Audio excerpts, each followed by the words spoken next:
La muerte de un inquisidor.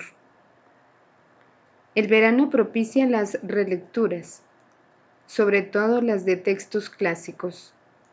Como tal se considera La civilización del occidente medieval de Jacques Le Goff, que leí cuando se publicó en francés y que ahora, después de muchas ediciones en variadas colecciones, Einaudi vuelve a presentar en edición de bolsillo.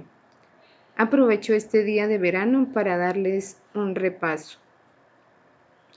Entre los medievalistas laicos, Le Goff es uno de los santones, pero no es ajeno a las gafes, la más clamorosa de las cuales es la del asesoramiento histórico para la adaptación cinematográfica de El nombre de la rosa, de Umberto Eco, quien tuvo que admitir que su Edad Media, la del libro, era históricamente más exacta que la reflejada en imágenes con el consejo científico de este gran, tan homenajeado profesor francés.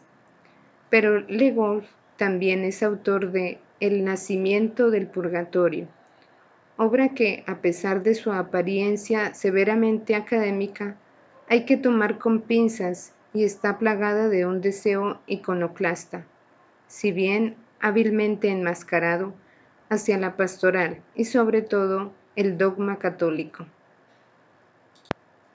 Volvamos a la civilización del occidente medieval, donde tampoco faltan perspectivas sectarias, o más bien falsedades propiamente dichas. Por ejemplo, en las páginas 102 y 103 de la última edición italiana, dice así: los dominicos y los franciscanos se convierten para muchos en símbolo de hipocresía.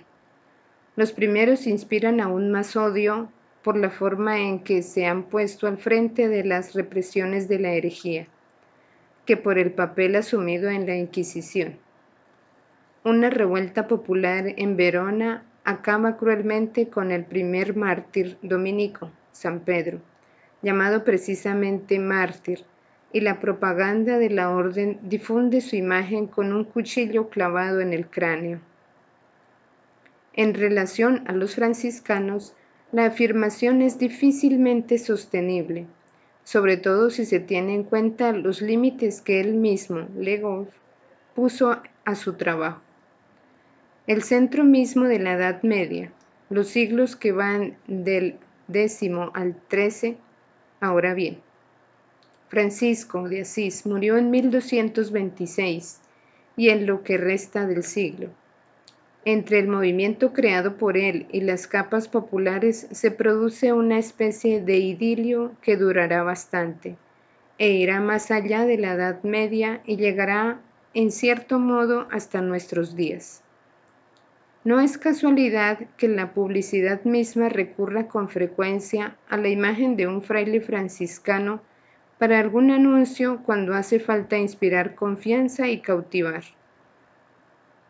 ¿Acaso no era franciscano el padre Pío de Pietrelcina, protagonista del que probablemente fue uno de los movimientos devocionales interclasistas más amplios, intensos y duraderos en los que participaron ricos y pobres, cultos e ignorantes? Pero lo que en la frase de Le Goff no solo es sectario, sino falso, es la alusión a un odio que acompañaría a los dominicos por haberse puesto al frente de las represiones de la herejía y por el papel que asumieron en la Inquisición. Resulta sorprendente, además de un medievalista tan considerado a nivel internacional, tergiverse literalmente la verdad en relación con San Pedro de Verona. Pero vayamos por orden. En primer lugar, la Inquisición no nace contra el pueblo, sino para responder a una petición de éste. En una sociedad preocupada sobre todo por la salvación eterna, el hereje es percibido por la gente, comenzando por la gente corriente y analfabeta, como un peligro. Del mismo modo en que las culturas como la nuestra, que no piensan más que en la salud física, se consideraría peligroso a quien propagase enfermedades contagiosas, mortales o envenenaran el ambiente. Para el hombre medieval, el hereje es el gran contaminador, el enemigo de la salvación del alma, la persona que atrae el castigo divino sobre la comunidad. Por lo tanto, y tal como confirman todas las fuentes, el dominico que llega para aislarlo y neutralizarlo no se ve rodeado de odio, sino que es recibido con alivio y acompañado por la solidaridad popular. Entre las deformaciones más vistosas de cierta historiografía está la imagen de un pueblo que gime bajo la opresión de la Inquisición y espera la ansia de la ocasión de liberarse de ella. Pero ocurre justamente lo contrario. Si a veces la gente se muestra intolerable con lo tribunal, no es porque sea opresivo, sino todo lo contrario, porque es demasiado tolerante con personas como los herejes, que, si hemos de atender a la vox populi, no merece las garantías y la clemencia de la que los dominicos hacen gala.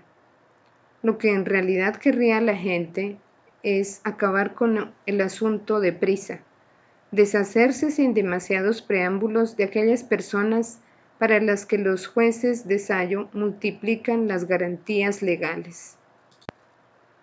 Antes de la propagación protestante del siglo XVI, entre la proliferación de movimientos herejes medievales existe uno solo que parece afectar a amplias capas populares de algunas zonas. Se trata del de los cátaros albigenses, cuya erradicación exigió una cruzada especial en Provenza. Pero, tal como recuerda el mismo Legove, el liderazgo albigense no fue asumido por el pueblo, sino por la nobleza de la Francia meridional, que, mediante la propaganda o la coacción, contribuyó a que la herejía se extendiera al pueblo, y fue por un motivo bien poco religioso, según confirma el historiador. La nobleza ansiaba rebelarse contra la Iglesia, porque aumentaba los casos de imposibilidad de matrimonio por consanguinidad, provocando la consiguiente subdivisión de los dominios territoriales de la aristocracia. En una palabra, lo que querían era casarse en familia, pero no desprenderse de sus bienes. Pero volvamos al párrafo sacado de la civilización de Occidente medieval. Una revuelta popular en Verona acaba cruelmente con el primer mártir dominico, San Pedro, llamado precisamente mártir, y la propaganda de la orden difunde su imagen con un cuchillo clavado en el cráneo.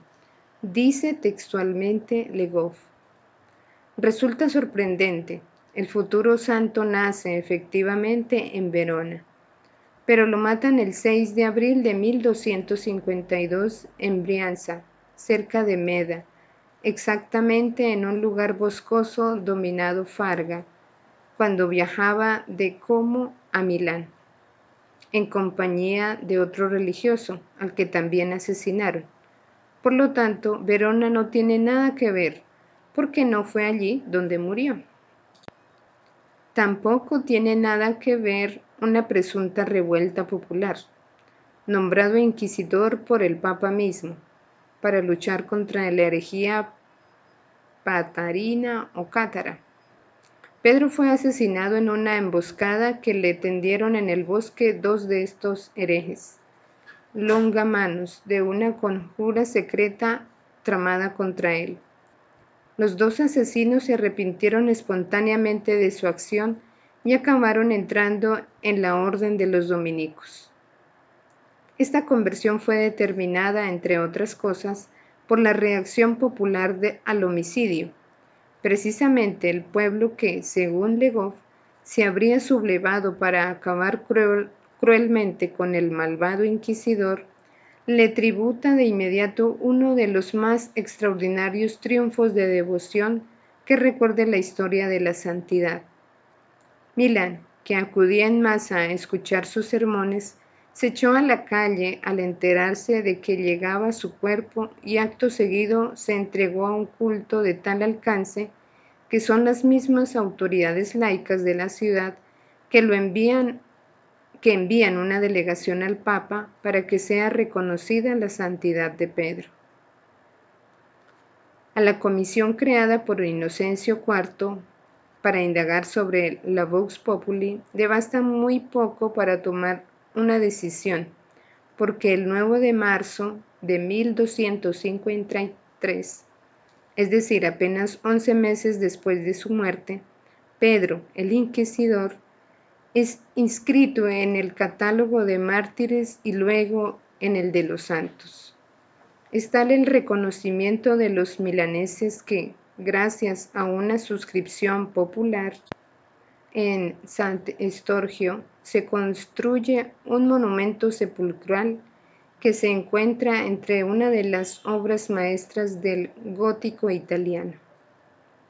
En cuanto a la imagen con un cuchillo clavado en el cráneo, como dice Le Goff, se puede decir que todas las crónicas contemporáneas refieren que Pedro fue asesinado precisamente con un golpe de falcastro, nombre que le dan los documentos antiguos al arma parecida a una guadaña, que le encuentran clavada en mitad de la cabeza. Nada tiene que ver, pues, la propaganda. Se trata simplemente del respeto a una realidad histórica. Vladimir G. Koudelka, historiador dominico contemporáneo, escribió: No debemos maravillarnos si en los historiadores modernos encontramos afirmaciones falsas sobre este santo. No, no nos maravillamos. Sabemos muy bien que San Pedro Mártir está ligado a la palabra inquisidor, que parece justificar todo tipo de imprecisiones históricas.